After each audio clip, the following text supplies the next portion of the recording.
So you want to make more money and you decided to put your car on Turo so you can make that extra little cash. But suddenly your car gets in an accident. So what happens now? Who pays for the accident if it was the renter's fault? How will your vehicle get fixed? And most importantly of all, how much will it cost you? Well, if you're looking for answers, my friend, you are in the correct video, because today I'm going to be sharing specifically one of my vehicles that got in a car accident recently, and I'm going to be explaining the entire claim process, how long it takes, how easy or difficult it was, and more importantly, how much it costed me to repair the car. This way, if it happens to you, these are not new territories for you to navigate, but rather you kind of have a roadmap of what to expect and how to move, or what happens next. Now, before we begin, it would help me a lot if you simply click or tap that like button right there where you see it, and consider subscribing, because I do have a lot of content about Turo, helping other Turo hosts just managing or having better peace of mind when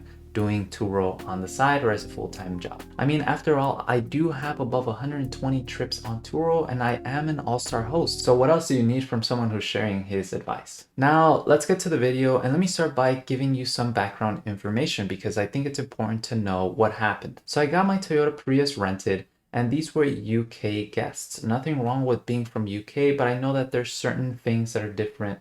And so I did notice that these two girls were a little bit disoriented because of the questions they would ask. And so from the start, my intuition was kind of telling me, okay, let's just hope for the best. But again, it could just be that they weren't car savvy at all, and not to say that they were bad drivers. So one day I do get a call from them, and they explain to me over the phone that they have been involved in an accident. Luckily, no one got hurt. Nobody at all got hurt. And the car just suffered minor damage. It was just a rear bumper. But I was actually pretty chill about it. I was very relaxed. I was just telling them, look, relax, don't worry. They were a little bit more nervous and scared, which I don't blame them. But, I just tell them, relax, it's going to get repaired. And don't worry, if you had the Turo insurance, you should really just be paying for the deductible. So nothing to worry about here. I also did tell them that, well, as long as nobody got hurt, just go ahead and provide the incident card report card to the other guests so that they could file a claim if they want to. And then, you could just go on, go on with your trip. There was no headlights broken, so they could still continue to drive the car. They did ask me if I wanted to leave the car there or just get a new one or something. So I was like, no, because they were in California. So I was like, no, just drive it back if you're feeling comfortable with, driving the vehicle. And I would appreciate that, because I don't want to go through the whole mess of my car stuck in California again and then I have to tow it back, and it's just a big mess. So don't do that. Now, they did explain also that the other guest, or the other person that was involved in the car accident, I guess the person that hit them or was hit, wanted my personal insurance information. I was like, they don't need to have that. That's my personal insurance. I'm not going to be sharing that. They can have the Turo incident report card, and that's it. So we only share that because I don't want to claim on my personal insurance to be filed, because then it just gets a lot more complicated. So apparently my guests were at fault here, because apparently they just suddenly stopped and the other car just smashed right into the bumper. But again, I don't know. I mean, we don't have cameras. We don't have any sort of evidence. I know a lot of jerks out there that just put the blame on other people.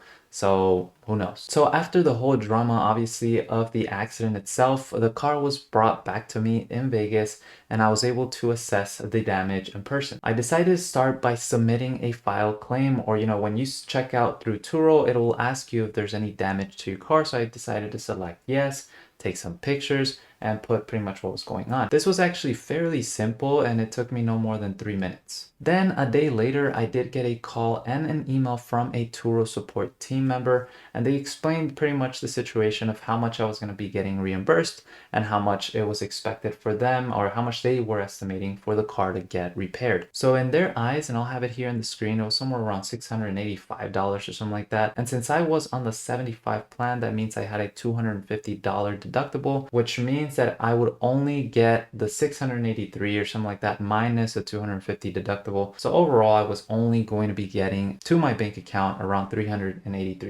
$389.99 to be exact. So then I did ask, hey, what about if the repair costs more than what you guys are giving me? Then they did say, look, if the repair costs more, there's a form that you could fill out, and then you will be more than happy to pay out whatever the difference is. So I went to the first body shop I found, and I got an estimate for $1,990. After submitting the claim and the form that Turo was saying, Turo did disagree with the body shop in regards to the rates. They thought it was a little bit high. And to be honest with you, I kind of did think it was a little bit too high for just a rear bumper. So what I didn't want also was my car just being stuck, not being able to be rented out to others, because that happened to my Tesla before, where I had almost 3 weeks of no bookings because Turo and the body shop and people were just delegating of who's going to pay what or who or how we're going to get the car fixed.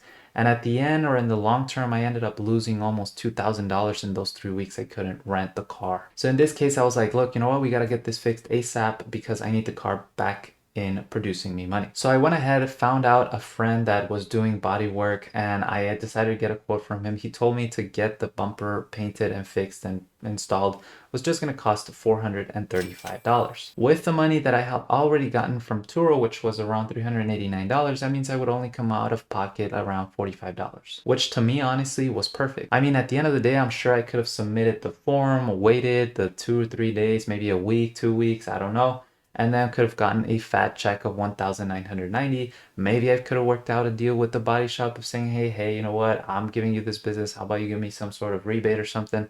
I'm sure there's a lot of ways how you can profit from these sort of claims, but honestly, I don't know if they're even legal, ethical, or I just don't have the time to be trying to play the system in this way. So I was extremely happy with the process because with Turo specifically, it only took me 4 minutes to submit the file claim through the app. It took 2 days for them to deposit the $389 into my bank account, and it only took like 3 days for the body shop to just get the bumper painted and repair it, and my car was back up and live. And all that only costed me $45, which again to me was a pretty good experience. But well, there you guys have it. I thought I made a video of what happens entirely through the process when your vehicle gets in an accident. So make sure which plan you are in, because if your deductible is very high, then I guess you just shouldn't be doing any of this because you're gonna have to pay for everything at all. But after submitting the claim with Turo, I got paid within 2 days. I sent it to my body shop and then that's it. I mean, it was that simple. It was not complicated.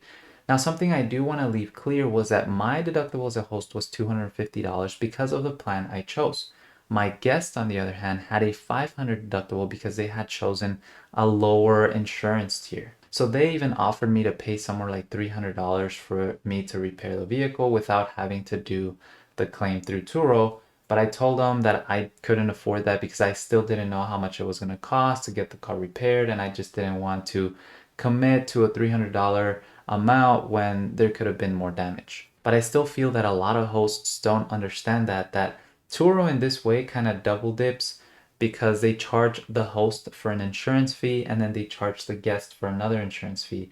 And so assuming that the host is covered and then the guest didn't choose the insurance, then the host, regardless of whether the guest takes the insurance or not, the host is covered.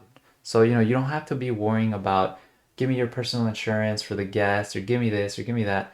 I mean, maybe if you as a host are getting a very high deductible insurance, then yes, I guess you could technically ask for the personal insurance, but that really depends up to every guest. And I personally don't think that's a very good move. But again, that's just my personal opinion. I know that there's a lot of people out there that disagree. And if you do that, I mean, I don't judge you. So just go ahead and do what you do. But just keep that in mind.